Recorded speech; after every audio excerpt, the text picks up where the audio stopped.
नमस्कार दोस्तों, स्वागत है आपका न्यू उत्कर्ष साइंस यूट्यूब चैनल में। ये जैन धर्म का ये दूसरा वीडियो है। इससे पहले मैं एक जैन धर्म पे वीडियो बना चुका हूँ।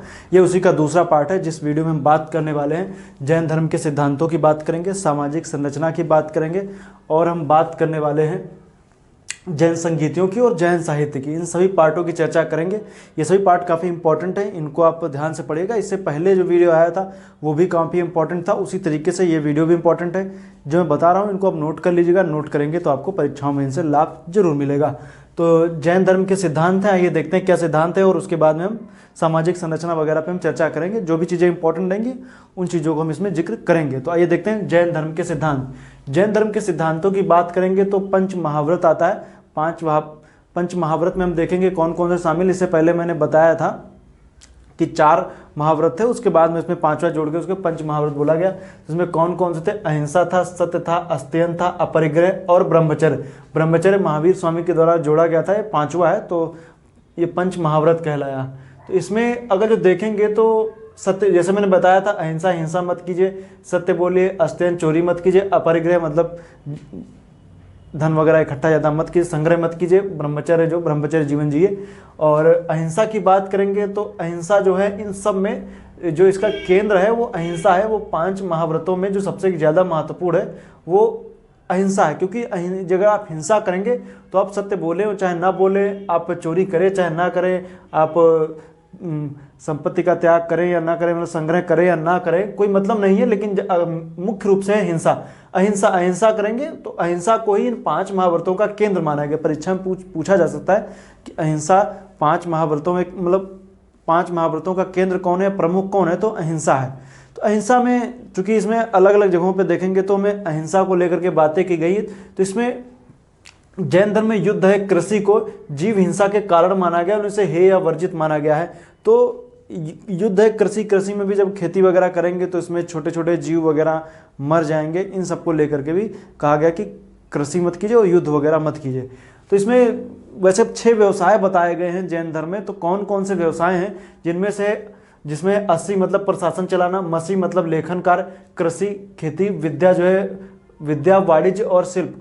तो इनमें से देखिए बताया तो गया है कृषि, लेकिन कृषि को हे भाव से देखा गया है क्योंकि इससे क्या होती है, हिंसा वगैरह होती है, तो इस वजह से। लेकिन हम व्यवसायों में जिक्र किया गया है, जिसमें से देखेंगे तो सबसे ज़्यादा वाणिज्य पे ध्यान दिया गया। तो आपको सबसे ज़्यादा जैन लोग देखेंगे तो व्यापार वगैरह में थोड़ा ज़्यादा रहते हैं। बाकी प्रशासन और कृषि में बताया गया कि इनमें मत रहिए, प्रशासन और कृषि में। खैर बातें की गई हैं, जो बातें कहेंगे उनको हम बता रहे हैं। बाकी देखेंगे तो इनमें कौन कौन सी मान्यताओं की अगर जो हम बात करेंगे तो पुनर्जन्म की मान्यता है। पुनर्जन्म की मान्यता इसमें बताई गई है। अनिश्वरवादी ईश्वर को नहीं माना गया है, कर्म पर बदल दिया गया, जैसा कर्म करेंगे वैसा फल मिलेगा। बाकी आत्मावादी आत्मा को माना गया है। और वर्ण व्यवस्था भी अब देखेंगे तो देखने को मिलती, वर्ण व्यवस्था को भी बताया गया है। बाकी कर्म फलों से, मतलब आप जो कर्म वगैरह करते हैं उससे आपको क्या मिलेगा, कैवल्य की प्राप्ति होगी। और उसको करने के लिए आपको कर्म फल से मुक्ति के लिए आपको त्रिरत्न बताए गए हैं। तो कौन कौन से त्रिरत्न हैं? सम्यक ज्ञान, सम्यक दर्शन, सम्यक आचरण है। तो त्रिरत्न है। त्रिरत्न में सम्यक ज्ञान क्या है, सम्यक दर्शन क्या है, सम्यक आचरण क्या है। तो सम्यक ज्ञान मतलब शंका रहित ज्ञान, आपको ज्ञान को लेकर के किसी तरीके की शंका ना रहे, शंका रहित ज्ञान है। तो इनमें से कई सारे ज्ञान बताए गए हैं कि शंका रहित या सम्यक ज्ञान में कौन कौन से हैं। तो मति ज्ञान, श्रुति ज्ञान, अवधि ज्ञान, मनः ज्ञान, कैवल्य। तो अंतिम ज्ञान कैवल्य है। तो आइए देखते हैं। मति ज्ञान है मन के संपर्क से प्राप्त ज्ञान को मति ज्ञान। श्रुति मतलब सुनने के बाद आपको ज्ञान प्राप्त हो, श्रवण ज्ञान। अवधि मतलब दिव्य ज्ञान।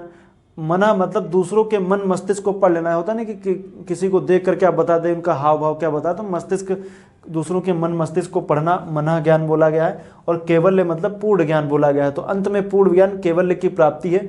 तो इसको याद रखिएगा। सम्यक दर्शन में देखेंगे तो तीर्थंकरों में श्रद्धा बताई गई। जो तीर्थंकर हैं उनके द्वारा दिए गए उपदेशों में, उनकी जो बातें कही उनमें आप श्रद्धा रखें। सम्यक आचरण मतलब सुख दुख में समान आचरण। ऐसा ना हो कि मतलब सुख और दुख में आप आचरण आपका समान होना, सम्यक होना चाहिए। सुख दुख में समान आचरण कह सकते हैं, एक तरीके से न्यूट्रल रहना चाहिए। तो सम्यक आचरण, मोह माया से मुक्ति, ये सब बातें इसमें कही गई हैं। बाकी देखेंगे तो इनमें देखेंगे तो स्यादवाद, अनेकांतवाद और सप्तभंगी न्याय की बात की गई। तो आखिर ये है क्या? ये विचारों की बहुलता और वस्तु के असंख्य गुण होते हैं। तो आखिर जब हमारे मन में कोई बात आती है तो इसमें आखिर ये स्यादवाद क्या है, अनेकांतवाद क्या है? आइए थोड़ा सा इसको समझते हैं, एकांतवाद और स्यादवाद क्या है। तो दरअसल हम जब किसी चीज़ को देखते हैं, हमारे मन में जहाँ तक हमारा दिमाग जा सकता है हम क्या करते हैं, उसमें अलग अलग चीज़ों को अलग अलग तरीके से समझते हैं। तो जब मेरे दिमाग में जब कोई विचार आता है तो उसको हम बोलते हैं एक अनेकांतवाद, और हमारे जो आया हुआ दिमाग में विचार जब हम उसको अपनी भाषा में, अपनी वाणी में जब हम बातें करते हैं तो उसको हम क्या बोलते हैं, स्यादवाद कहते हैं। अर्थात विचार क्षेत्र में रहे तो उसको अनेकांतवाद, और भाषाबद्ध होकर वाणी के रूप में आए तो उसको स्यादवाद की संज्ञा दी जाती है। तो इसको याद रखिएगा, स्यादवाद और अनेकांतवाद, हल्का सा दिमाग में रख लीजिए। प्रश्न यही आता है, स्यादवाद और अनेकांतवाद का संबंध किस धर्म से है? तो जैन धर्म से है। तो इसको याद रखिएगा। सामाजिक संरचना की बात करेंगे तो इसमें सामाजिक संरचना भी, क्योंकि जो ये जैन धर्म हो गया, बौद्ध धर्म हो गया, इनका जो उदय हुआ था वो कह सकते हैं कि ब्राह्मण धर्म जो, या शुरुआत में जब देखेंगे तो जो कह सकते हैं कि जो ऋग्वेद काल में और उत्तर वैदिक काल में जब हम देखते हैं तो वहाँ पर कह सकते हैं वर्ण व्यवस्था का प्रचलन, समाज के एक तबके को हीन भाव से देखना, इन सब को लेकर कई सारे कह सकते हैं धर्मों को लेकर के क्रांति हुई और बहुत सारे धर्म उभर कर आते हैं, जिनमें से दो प्रमुख थे, जैन और बौद्ध। तो इनमें भी कह सकते हैं जो प्राचीन काल में आडंबर जो चल रहे थे उनको भी कटाक्ष किए गए। तो इनमें सामाजिक संरचना में हम देखेंगे तो ब्राह्मणों के यज्ञ, जीवन शैली की आलोचना, वेदों की अप्रमाणिकता पर भी बताएगा कि वेद जो हैं वो अप्रमाणिक हैं, ब्राह्मणों के यज्ञ, जीवन शैली की आलोचना भी की गई। सच्चे ब्राह्मण श्रेष्ठ कर्म के आधार पर बताया गया है, ये भी बात जैन धर्म में कही गई है। तो सच्चा ब्राह्मण श्रेष्ठ कर्म के आधार पर बताया गया है। तो इसमें भी देखेंगे तो आगे थेरा का जिक्र मिलता है। थेरा दरअसल जैन धर्म के मुख्य उपदेशक जो है उपदेश देते हैं उनको थेरा बोला गया है। तो ये सब इंपॉर्टेंट है, इनको आप नोट कर लीजिए चाहे तो। बाकी वैसे जो मैं बता रहा हूँ कुछ चीज़ें इंपॉर्टेंट है, कुछ जो नहीं होंगी अभी इनको हम बता देंगे। जैसे इनको आप ज्ञान को याद करने की जरूरत है नहीं, कौन कौन से ज्ञान, ये जरूर नहीं, बस ये त्रिरत्न कौन कौन से हैं ये आता है, ये याद कर लीजिए। बाकी पुनर्जन्म को मानता है कि नहीं है, अनिश्वरवादी है, कर्मफल आत्मवादी, वर्ण व्यवस्था, और इन सबको माना गया है। और इसमें बात बता दें कि ईश्वर को मानता है तो अनिश्वरवादी हैं, ईश्वर को नहीं मानते क्योंकि जिनको ऊपर मानते हैं। इनका कहना था कि जिन है भी तो वो, अब देखेंगे तो वो अगर जो ईश्वर है भी तो वो जिन के नीचे हैं, मतलब जिन के बाद आते हैं।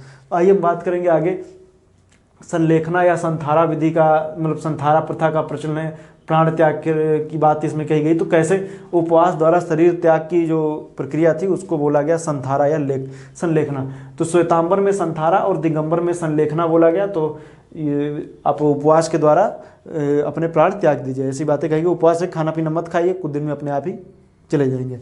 आइए देखते हैं, इसमें भी बात की गई है श्लाका पुरुष की, अर्थात महान पुरुष जो जैन धर्म में बताए गए हैं वो कितने हैं, तो जोड़ लीजिएगा इन सबको। वैसे 63 के आसपास आएगा, 63 है। तो आइए देखते हैं कौन कौन से हैं। तो 63 हैं, 63 में जोड़ लीजिएगा। खैर 24 तीर्थंकर हैं, 12 चक्रवर्ती, 9 बलभद्र, 9 नारायण, 9 प्रतिनारायण हैं। तो इनको याद रखिएगा। तो सील व्रत की बात इसमें कही गई। दैनिक जीवन में जो क्रियाएं चलेंगी, तो चूंकि हम बात ही कर रहे हैं सामाजिक संरचना की, तो सील व्रत की बात की गई।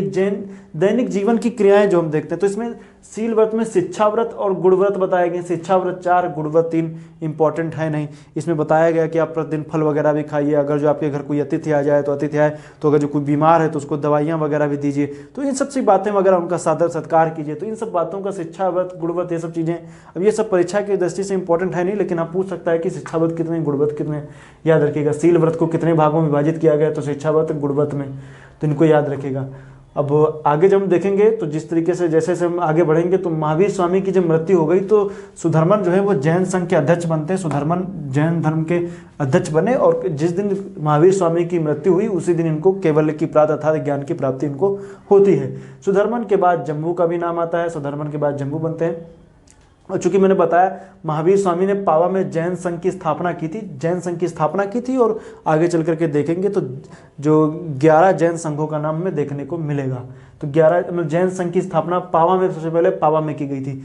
अब चूंकि आगे चल करके इनमें कई सारे मतभेद वगैरह भी होंगे, लेकिन अंत में देखेंगे तो भद्रबाहु जो है वो जैन संघ का अध्यक्ष बनता है। भद्रबाहु क्या बनेगा, जैन संघ का अध्यक्ष बनेगा। और 310 BC के आसपास का समय है।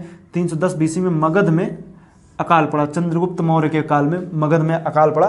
और मगध में जब अकाल पड़ता है तो मगध में अकाल 310 BC में पड़ा तो भद्रबाहु जो है वो अकाल से बचाने के लिए अपने वस्त्र वगैरह त्याग देते हैं और दक्षिण की ओर श्रवण बेलगोला में चले जाते हैं। जो श्रवण बेलगोला में जब जाते हैं तो अपना जो उत्तर का जो कार्यभार है वो स्थूलभद्र को प्रमुख बना करके, अर्थात जैन संघ का प्रमुख स्थूलभद्र को बनाते हैं और भद्रबाहु दक्षिण चले जाते हैं। और ये जो दक्षिण चले गए, श्रवण बेलगोला चले गए, कर्नाटक में श्रवण बेलगोला जब चले गए तो ये कहलाए दिगंबर, अर्थात जो दक्षिण की ओर चले गए वो दिगंबर कहलाए। 12 वर्ष बिता और इधर तरफ के जो थे वो उत्तर में श्वेत वस्त्र पहनते थे, अर्थात जो स्थूलभद्र थे इन्होंने अपने अनुयायियों को, चूंकि पहली जब जैन संगीति पाटलिपुत्र में आयोजित की जाएगी तो उसमें श्वेत वस्त्र पहनने की अनुमति दी जाएगी, बोला जाएगा कि श्वेत वस्त्र पहनिए, तो श्वेत वस्त्र पहनने की अनुमति वगैरह दी गई स्थूलभद्र के द्वारा, तो श्वेतांबर कहलाए। अब इधर चूंकि भद्रबाहु दक्षिण में है, जब भद्रबाहु 12 वर्ष बिता करके उत्तर में आते हैं तो जब उत्तर में आते हैं पाटलिपुत्र पहुंचते हैं तो उनको सब कुछ बदला बदला सा लगता है। तो यहीं पर क्या होता है कि ये 300 BC के आसपास के समय में हम देखेंगे तो ये श्वेतांबर और दिगंबर के रूप में 2 अलग अलग डिवीजन होता है। तो याद रखिएगा 300 BC के आसपास पूछा जाए परीक्षा में कि श्वेतांबर और दिगंबर कब अलग हुए, तो याद रखिएगा 300 BC के आसपास, 300 BC में। अब चूंकि हम बात करेंगे जैन संगीति की, तो जैन संगीतियाँ जो हुई हैं 2 हुई हैं। प्रथम जैन संगीति पाटलिपुत्र में हुई थी, इस अध्यक्षता स्थूलभद्र ने, और चंद्रगुप्त मौर्य शासक था, 300 BC में हुई थी। अब चूंकि चंद्रगुप्त मौर्य भी देखेंगे तो अकाल से बचने के लिए अपनी जनता को अकाल से कई सारे कार्य किए, लेकिन जब नहीं बचा पाया तो अंत में श्रवण बेलगोला चंद्रगुप्त मौर्य भी चला जाता है और वहीं पर संथारा संलेखना विधि से अपने प्राण त्याग देता है। तो प्रथम पाटलिपुत्र स्थूलभद्र अध्यक्षता चंद्रगुप्त मौर्य 300 BC। द्वितीय वल्लभी गुजरात में हुई थी और इसमें इसका जो प्रमुख था अध्यक्षता की थी देवादिगढ़ और मैत्रक वंश का शासन था, ज़्यादा इंपॉर्टेंट नहीं है, देवादिगढ़ की थी, अध्यक्षता वल्लभी में हुई थी। परीक्षा में आता है कि द्वितीय जैन संगीति कहाँ हुई थी, तो वल्लभी में, प्रथम पाटलिपुत्र में। अब आइए जैन साहित्य की बात करते हैं। जैन साहित्यों को हम आगम के नाम से भी जानते हैं। तो आगम जो जानते हैं तो इनमें आगे संग्रह है, जिस तरीके से हम देखते हैं वैदिक काल में हमें देखने को मिलता है। सबसे पहले हम देखते हैं कि वो क्या है, सबसे पहले हम देखेंगे वेद हैं, वेदों में देखेंगे तो ब्राह्मण है, ब्राह्मण में आरण्यक, आरण्यक के बाद में इस तरीके से हमने नहीं बताया था, डिवीजन करवाया था, उसी तरीके से इसमें भी डिवीजन होगा। तो इसमें देखेंगे तो जैन साहित्य आगम है, इनकी जो भाषा है वो अर्धमागधी, लेकिन कहीं कहीं पर संस्कृत भी देखने को मिलती है। तो आखिर जो इसमें बातें की गई तो अंगों की संख्या 12 बताई गई है, उपांग भी 12 हैं, 10 प्रकीर्ण हैं, 6 क्षेत्र सूत्र हैं, 4 मूल सूत्र हैं, इन्हीं के सब कह सकते हैं इन्हीं के पार्ट हैं। तो इसमें से 12 अंग है, लेकिन 12 अंग एक एक को बारे में पढ़ना इंपॉर्टेंट है नहीं, अभी 12 अंग बताएंगे, 12 उपांग, 10 प्रकृति, 6 क्षेत्र सूत्र, 4 मूल सूत्र बताएंगे, तो फिर आप यही पढ़ते रह जाएंगे। इसलिए जरूरी नहीं, इंपॉर्टेंट नहीं, जो इंपॉर्टेंट है उसको पढ़ते हैं। तो इनमें से जो इंपॉर्टेंट है वो हैं भगवती सूत्र और आचरांग सूत्र। भगवती सूत्र में 16 महाजनपदों का उल्लेख मिलता है। इससे पहले वीडियो में जब मैंने 16 महाजनपद बताया था तो उसमें मैंने जिक्र किया था 16 महाजनपदों का, उनमें बताया था भगवती सूत्र, अंगुत्तर निकाय में 16 महाजनपदों का उल्लेख मिलता है। तो ये 16 महाजनपदों, ये भवई भगवती सूत्र है। और महावीर स्वामी का जीवन चरित्र और अन्य ऋषि मुनियों का, इन सब के बारे में आपको, वहाँ के लोगों के बारे में जानकारी इसमें भगवती सूत्र में मिलती है। आचरांग सूत्र में जैन भिक्षुओं द्वारा पालन किए जाने वाले नियम, और जैन भिक्षु का जो कोई बनता है तो उसके पालन करने वाले नियम कौन कौन से होंगे, उनका जिक्र हमें कहाँ मिलता है, तो आचरांग सूत्र में मिलता है। अब ये तो हो गई इनमें, लेकिन कल्पसूत्र अलग है। कल्पसूत्र की रचना भद्रबाहु ने किया है, भाषा जो है वो संस्कृत है। भद्रबाहु देखिए जो दक्षिण में चले गए थे, भद्रबाहु। अब इसमें एक जगह का नाम आता है श्रवण बेलगोला, कर्नाटक में। इसे जैन काशी भी कहते हैं, मतलब वैसे तो काशी हिंदुओं के लिए पवित्र स्थल है, उसी तरीके से जैनों के लिए जो जैन का काशी श्रवण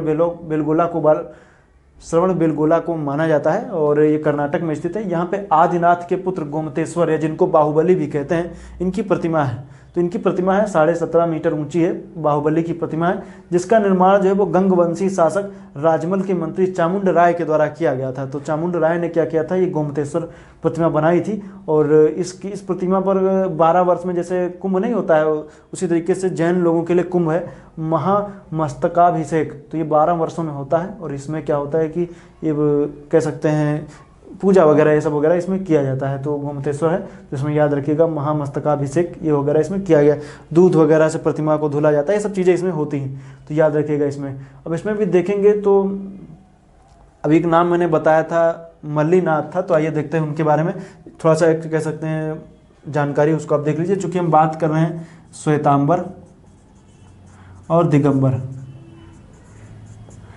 श्वेतांबर और दिगंबर। श्वेतांबरों का मानना था कि जो मल्लीनाथ हैं वो स्त्री थे, और जो दिगंबरों का मानना है कि जो मल्लीनाथ थे वो पुरुष थे। क्यों थे, अब आइए देखते हैं। मल्लीनाथ को स्त्री बताया गया क्योंकि मल्लीनाथ को स्त्री बताया गया। श्वेतांबर परंपरा के अनुसार मल्लीनाथ स्त्री थे, और दिगंबर के अनुसार पुरुष बताया गया क्योंकि इनके अनुसार कोई भी महिला जो है वो तीर्थंकर नहीं बन सकती है।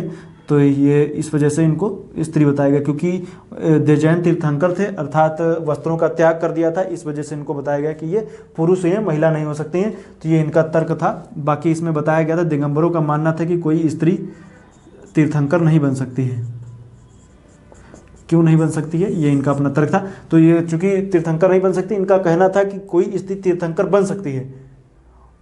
कैसे बन सकती है, उसमें बताया गया कि अगर वो स्त्री अगले जन्म में मनुष्य का रूप ले ले तो वो तीर्थंकर बन सकती है। अगले जन्म में, इस जन्म में नहीं बनेगी। ये देखिए तर्क बताया गया इसमें।